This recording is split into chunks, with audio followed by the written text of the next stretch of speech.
Hi, Roddy. How are you? Hi, Judy.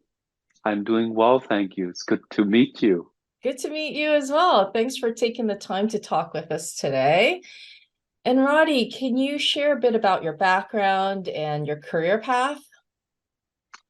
Oh boy, where do I begin? Well, I guess I can say that I'm a third generation healer. So that leaves me back to Cambodia at a Okay. very young age.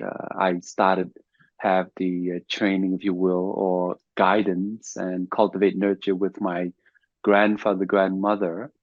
And that was how it started. And make a long story short, obviously Cambodia was kind of upside down. There's Hmm. this little thing called Cambodia genocide, which was the Khmer Rouge, and I was in Right. it at a very young age.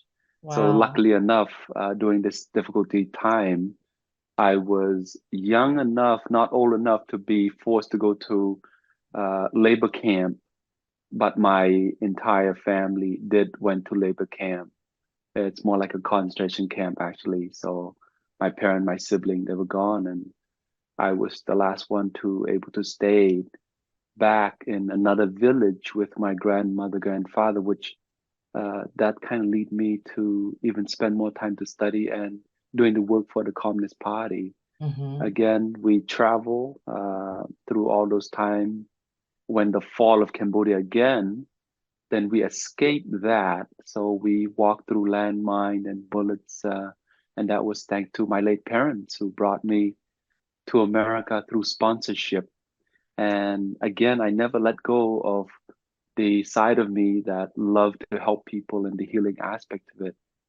And it's interesting that the more that you want to achieve something and have that commitment to do something, it does come true. And I guess that's in a nutshell, as quick as I Yeah. can present that. Yeah, that's an amazing story. I mean, wow. I can't believe that you grew up that way. It's like that movie, right? The Killing Fields. I Yeah, actually saw that movie. That's such a sad story of what we went through. I mean, it's amazing how your family survived that. yeah. Um, so today, are you a TCM practitioner? I guess you can say that, but it is, and I am because of traditional healing. So I combine both actually, and how that worked is that through school in America, I went to your traditional massage therapy school to get my certification. And even when I was in college, they don't have that course way back then. But now we're talking about this in the 90s or right then, which they don't have anything like that. But luckily enough, I managed to connect with Dr. Ming Wu, and we go way back. And I Mhm. guess that would probably be the late 80s. Wow. Me and I connected, and that's how this training began, and all that time. So the course of 30 plus years actually, and I would be the first apprentice and disciple for Dr. Ming Wu, and that's also how the Chinese connection into this as well. I do want to share that my great grandfather was also from China, so that's where the background. So I have, I guess, a couple of mixture, whether that is Chinese, Cambodian, and a bunch of Right. other things. But probably the two probably makes it best. But I'm definitely Cambodian. Right. Yeah, no, that's Yeah, an interesting background of your ancestry. That's probably why you feel some sort of spiritual connection also with Dr. Wu. Um, yeah. did you say you were a Buddhist monk or you trained as a Buddhist monk at some point in your life? Yes, so that's a good introduction as well as I mentioned, there was so many different facets of what part is it that we want to talk about.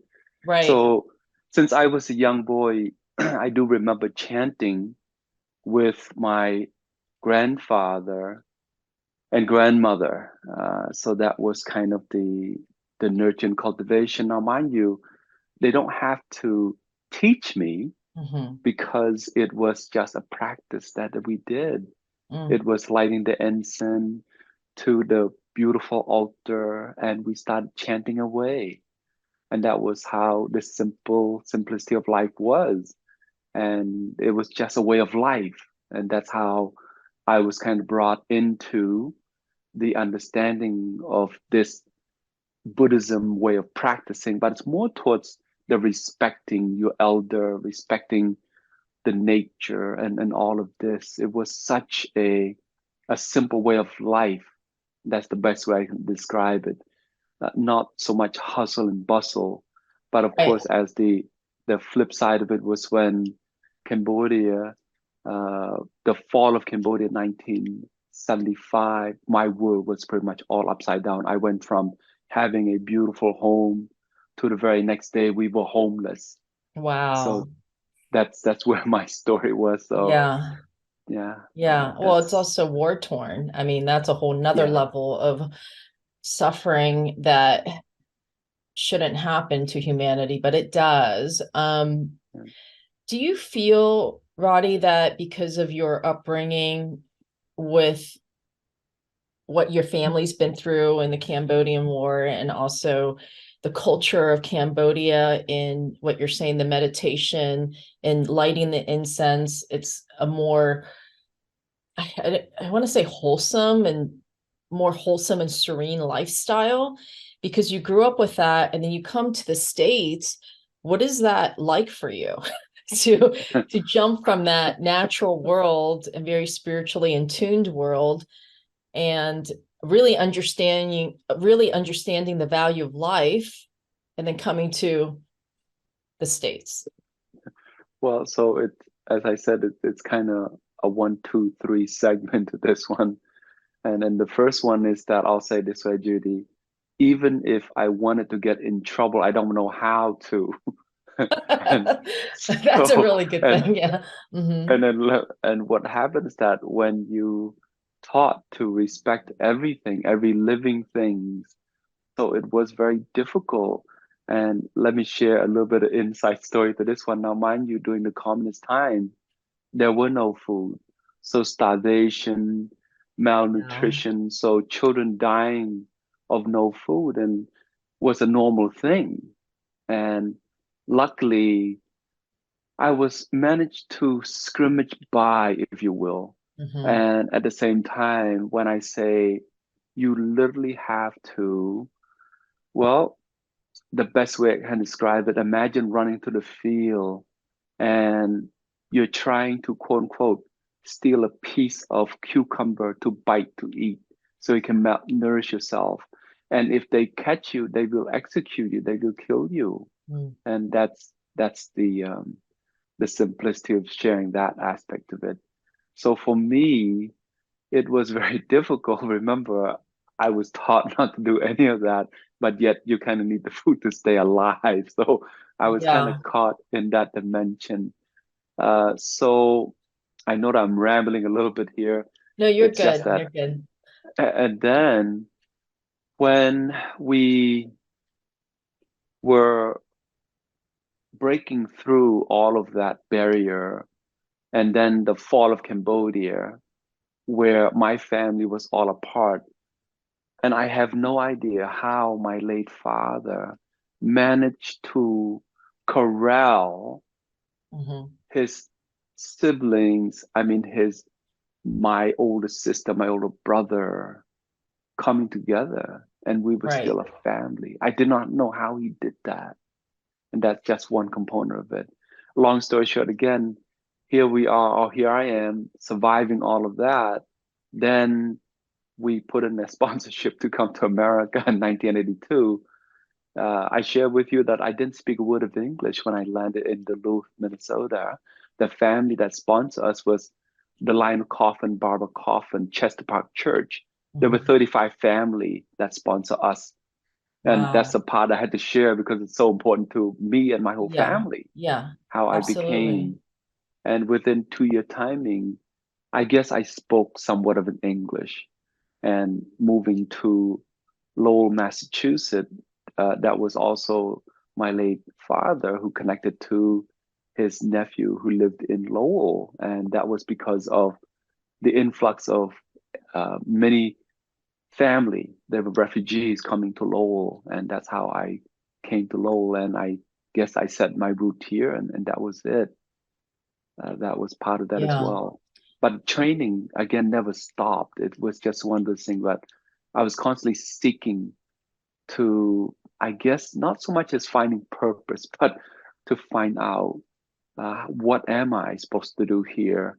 I jumped right in, matter of fact, in terms of helping the many family that landed in Lowell.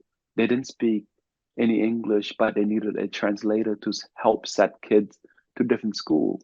right. And I kind of volunteer, they kind of volunteer me into that role, and that's part of it as well. Yeah, you have a very extraordinary upbringing, and it just sounds like for whatever reason, God's destiny, however you want to call it, it just sounds like your spiritual training started at a very extremely young age. And to live as a refugee and go through that kind of war-torn suffering is unimaginable. And then to come to the States and to be as successful as you've become. And can you share a bit about your political background as well? Well, yes. So to be clear, I really didn't want to be in any Right, uh, elected official. To me, it right. was all about helping the people, and that was it. I didn't think nothing of it. That's Hmm. how my late father expressed it to me. He says, "Son, if you have the ability to help people, help them." And that was Yeah, it. right, Matter of right, fact, that was my late father and how we did it. And to me, that was still normal. And right. matter of fact, my late father, when we landed here, we helped erected the Cambodian first temple also. Oh, So you wow. can see how Yeah. that just kind of in the same thing again. Wherever we makeshift, there was always a get together, there was always a makeshift of a temple that created and built and started. Always, always. That was normal. So to share with you the background of getting into the political arena, even when I was in junior high school, the daily here, again, I didn't set anything to be in leadership, but it seems that I just love to help to translate to people so that they know what they're getting themselves into. Right, right. And then I went to high school, the Graylow Technical High School. I've created this thing called the Educational Club, where the student voted me president of the club. And I Mhm. did not want to be that position, Yeah. but apparently they know something I don't. Long Mhm. story short, it made the connection to the student body, the staff, to know what the Cambodian culture was all about. And the reason for that, Judy, was because I've seen in the hallway that the student body have no idea of all of these immigrant Asian, they don't know a thing about them. Mm. And by just having the cultural connection where I created or have the first Cambodian New Year celebration, and I asked the student to bring a potluck, so each one bring a dish from their home. So now I got the entire school participating and Right, having all of this delicious food. Instantly, they know Cambodian culture, they know the right. people, and food does that. So Mm. that's another simple Right, way of doing it. I right. know I'm going on a No, little, but you're fine. It's good to know your background, Roddy, because I think it's really important to let the audience know and to share your story about what you've been through in your life and how you're a House of Representative today, right, for Massachusetts. And yes, you are also a practitioner of Taoist Chinese medicine, which is another kind of service that you do for people. I mean, it just sounds like your entire life has been destined to be of service, which is great. I mean, I think people really do appreciate you, and especially coming from the Cambodian culture and connecting that to the American culture, it's there's a disconnect happening, and you were able to make that connection to help people integrate into the American culture. Um, Roddy, now you are practicing TCM, Taoist Chinese Medicine. How do you view TCM, and why do you think people are so sick nowadays? well, Judy, I think it's a loaded question, and Yeah, it is. there's so many version Yes. of of expressing it, then the first of all, you ask about traditional Chinese medicine. So I'm very fortunate that I'm able to merge so many different things, and all of things create this thing called uh, I call this one RMT. Hmm. So you're probably saying, what is RMT? Right. Rady Mom therapy. Mm. And the reason for this is because in order for you to become a master practitioner, you actually have to encompass the Wu Dao, which is the unification of all. And how this come about is that it is not just the one piece component Correct. that you Yes. study. It's not a 1, 2, 3, 4, 5 years and you're good to go. It is a lifetime of commitment and fostering, hopefully from a teacher or a master that have this thing called cultivation and nurture, which we don't hear enough of. We hear this thing called raising. Well, I'm Right. sorry to Right. say that the word raising has a two-way effect. And when I say a two-way effect is that you can raise a cat, a horse, a cow, a pig, a dog, but you cannot raise a child, and that's another way of looking at it.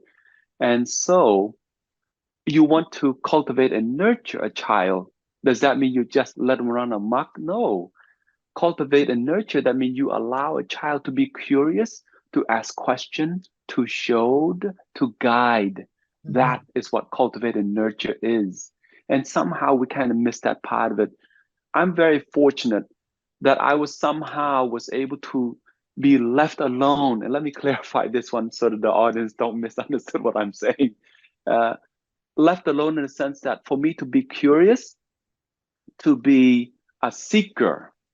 And so because of this, to me, everything is fascinating to me because I don't know a damn thing. So therefore, I'm very, very curious to learn, to hear, and absolutely, hopefully, to connect with the best of the best that I can see. And through meeting Dr. Wu, who opened this amazing passage to knowing traditional Chinese medicine, and he does it in such a way that is so non-echelon. And I know that's such an American cliche, but he does it with such loving kindness Hmm. that you can ask him anything that you want. And it was such an open book. And that's what I believe, that there are no secret.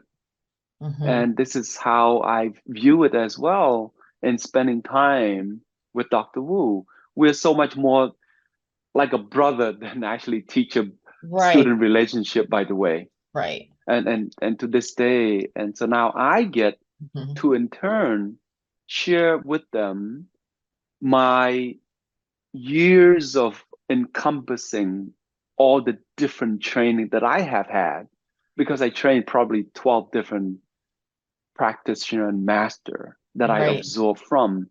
And each of that I absorb and I take in the best that I know how. That's why I developed this thing called uh, uh, RMT, Rady Mom therapy.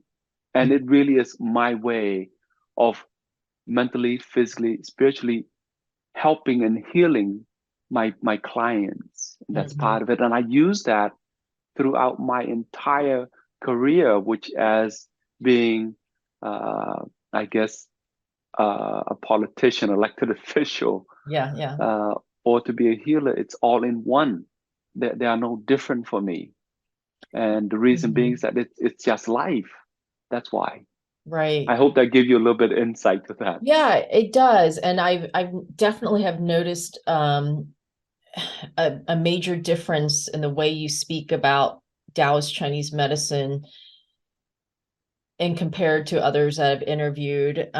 You just have a much deeper understanding and knowledge and a sense of you're much more esoteric than I think than the ones that I've come across. It's because I think you're living it, breathing it, you grew up in it, you were raised in a culture that just nurtured that kind of substance for the spiritual growth.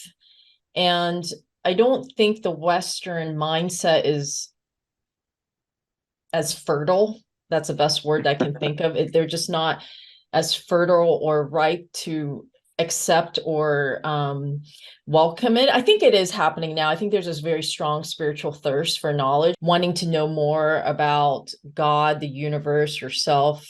But I think a lot of people are lost.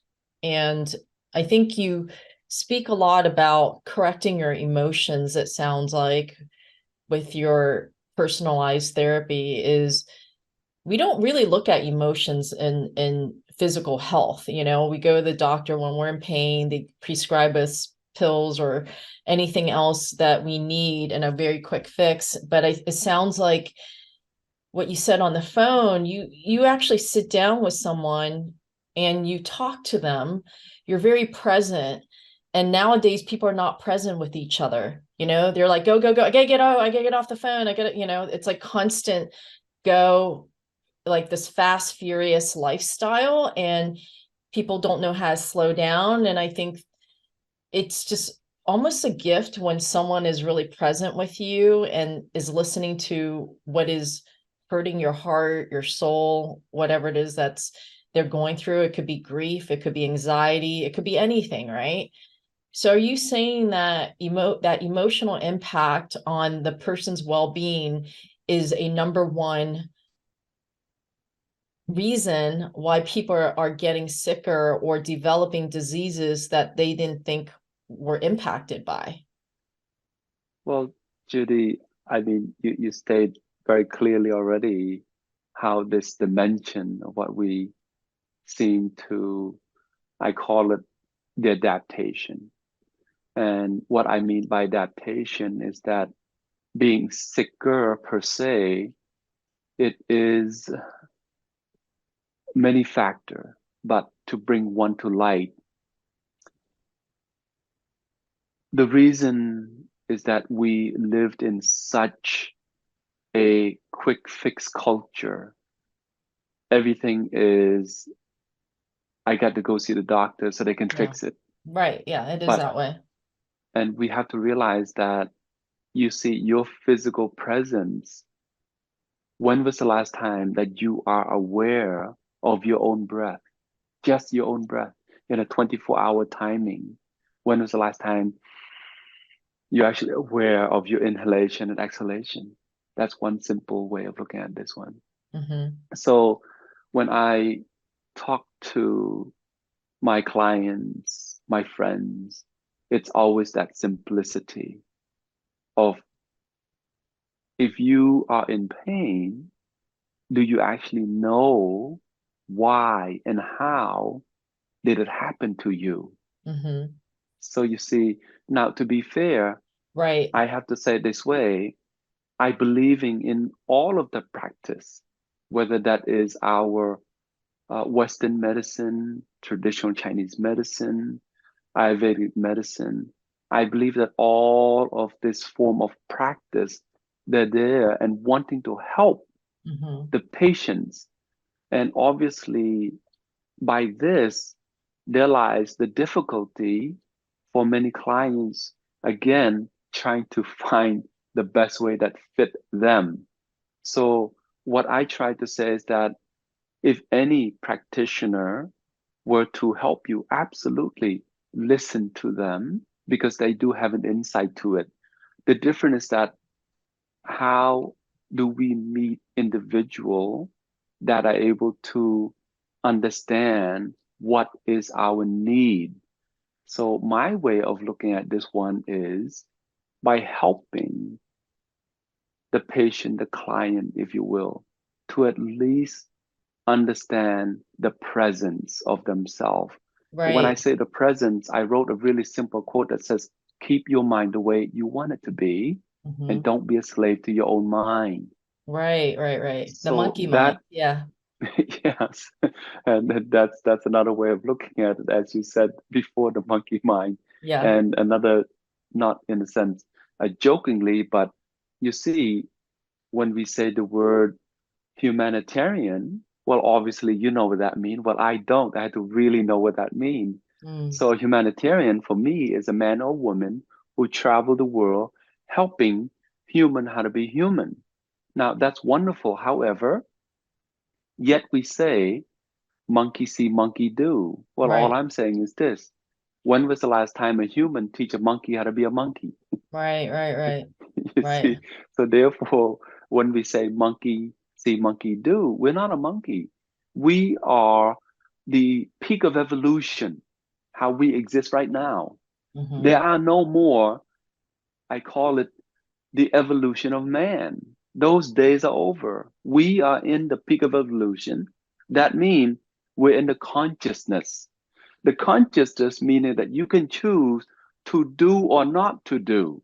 And Hmm. when it comes to health, did you realize that 70% of health is literally can be created by our own thought process? Yeah, I Meaning believe we in that. literally, Yeah, yeah, we yeah. injected this into ourselves. And matter of fact, I've learned this that since men know how to walk upright, they learn two phrases, and this is fear and guilt.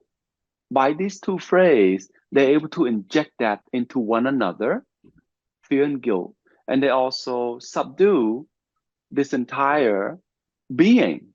When I say being, we are called human being. We cannot call a monkey being. So you are a being first. So by that, that means we should at least try to understand the nature of our own physical, mental state also, and physical meaning that the presence of ourself. If we put something into this physical body, do we know anything about it? At least know something about it before you put something into it. And last that I would share with you in this segment anyway is that if you want to believe, well, that's fine.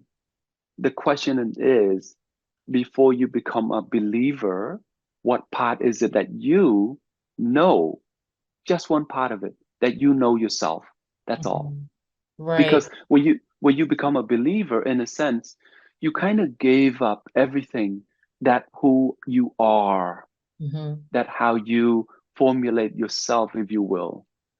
Because when we become a believer, in a sense, you almost become a slave to what you're going to become a believer in.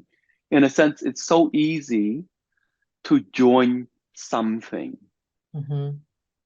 but it is very difficult, I guess, to stand by your own physical mental state because it requires all of your entire presence, both mentally, physically, and spiritually, all of you to stand by yourself. Yeah, you're really delving deeply into the consciousness of your being and aligning, I think, like what you're talking about, the spiritual, the mental, the physical, and the emotional aspect, and really knowing who you are as a conscious living being and energy being. Um, I just feel that your approach is much more esoteric and more profound than what the average medical doctor approaches a patient with. I mean, I feel like I mean, it's great. I love this material, by the way. I feel like this is a richness that is lacking in our culture right now. And your holistic approach is something that people talk about it in a very superficial way. But I feel like when you speak about it, I really get you and I understand the depth of what you're trying to convey with people. But I don't think, I mean, to be honest, I don't think the average person really takes the time to think that deeply about themselves and about why things occur in their bodies and how it's interconnected to your thought, your emotions, your belief system. I mean, we're definitely going into a different rabbit hole, but it's what I'm saying is I really appreciate what you say, but how do you encourage someone that is not really there, because their frequency level could be at a different level. I mean, let's say someone's here and someone's, at a different level, there hasn't been a resonance match just yet. So, or they could not be ready. But I feel like most people that come to Taoist Chinese medicine are somewhat ready because they're open to it. Well, so it's a two-part, Judy. The two-part is that, yes, you are correct. Some people are ready and some are not. But that's also because if they try something, obviously it's not working, and they're curious enough to have met a friend that have tried traditional Chinese medicine Right. or homeopathic or Ayurvedic, if you will. And of course, they have success. And naturally, when you are at your last wit, you will try something. I have Correct. plenty of patients who, Yeah. clients that come and they said, Rady, I'm here because a friend told me, and quite honestly, I I don't have anywhere else to go. And you're Mm, kind of my last hope. And right. so by that, I'm able to share that I call it getting them to really, really understand just a little bit in this way. You see, thought is the process of our whole entire being. This is how we experience life. It is all our thought process. The difference is by the accumulation, by the gazillion of like and dislike. That's how we make our determination decision on what to do next. On top of that, when you're going over any thoughts in your own mind, it is not new data. It is just recycled data. The problem is the recycled data has not helped you at all, but yet Mm, you're going over right. the old garbage again. Right. And that's how I refer to this one. And oftentimes, to give them a little bit more sense of clarity, I said, would you allow anyone to dump trash in your living room? They're like, well, no. I said, what about your best friend? I said, well, no. I said, okay, what about your car? Would you allow your friend to dump trash in the backseat of your car? And again, they said, no. I said, all right, I'm trying to make a point here. Right. Right. That is, your car is not attached to you, your home is not attached to you, but yet your own presence, both mentally and physically, are with you 24/7. But yet you allow a total stranger that you have never met to dump trash into you. That's great That point. Yeah. Yeah, no, no, that's a great analogy. And I really see in this interview with you specifically that you really hone in on the person's self-knowledge. They talk a lot about this in the documentary Who Am I, is really know yourself, know thyself, right? Is the greatest power that you can harness in all your decision making, including your health and well-being. And I feel like you really just hone in and really push the responsibility to the person rather than just the medical doctors or the practitioners. It's more like the medical practitioners are just a tool for you to heal yourself, basically. And I love how you didn't criticize Western medicine or any other medical field. You were very welcoming and very integrative and said, all these people are helping you, whether it's Western medicine, TCM, whomever, Ayurvedic medicine. It's really a really interesting perspective that you have, is that you see it as much more integrative and there is no right or wrong. It's knowing yourself and your body, your thoughts, and what's coming into you, right? Um, correct. Roddy, we're coming to a close of the interview. Is there anything specific that you would like to express to the audience about their health, their well-being, TCM? Well, again, Judy, I would say thank you for Mhm. allowing me to speak with you and hopefully shared a little bit. I know it's such a short time span It here. is, it is, and I might have to interview again. If this is to all of anyone who is viewing this, please take note that it is only life, Right, and you cannot breathe for anyone, and anyone cannot breathe for you. Please understand that one simplicity, and please take the time to have a sense of your own presence because it's still within you. It's not outside of you. Everything that you experience of life, you unveil this life the way as you see life. That is it. So, in other words, right now, I am unveiling my world right, to you, and you're obviously unveiling your world to me by the question you're asking. So therefore, this is my little bit of life that I have. On top of that, we get to experience life our own way. Each one of us experience life our own way. But yet somehow we seem to forget.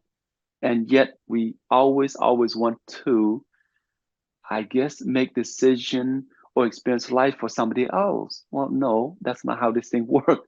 It's a little bit happen your way, a little bit happen my way. Oh boy. Well, in the course of 30 plus years with Dr. Wu, it is kind of tough to describe the experience because, as I mentioned before, he is such, I call it, there's no self-absorption of himself. mm, And so, because of that, it is so easy to just be in his presence. mm-hmm. He Yeah, never yes. ever put himself as I'm the master, I'm the doctor. It was not that. It was just here is a man and how can he help? And Mm, that was the presence of him. And he continued to be that same individual since the first day we met. that's And incredible. And you've known him for 30 years now? longer than that, actually. Wow. Wow, and he's still the same man, huh? That's right. Yeah. Yeah. If anything, uh, I think nowadays it seems that every time we meet, and usually it's always a group of practitioner at Dr. Wu's office in Maynard, and I try to make time to go see them Right. once a month, which is on a Wednesday evening. And of course, being a representative, usually I'm stuck in Boston till 12, 1 in the morning, so that Oh, sometimes it wow. doesn't work. But when it does, we have a group of anywhere from 6 to 8 of us. And of course, Dr. Wu prepared this amazing meal, and we all have this family style dinner. It seems like Thanksgiving every time we have a feast together. And obviously, I shared my worldview, both mentally, physically, spiritually.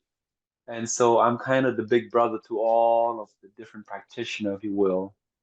That's wonderful. What a great way to express your friendship and your experience with Dr. Wu. Thank you so much, Roddy.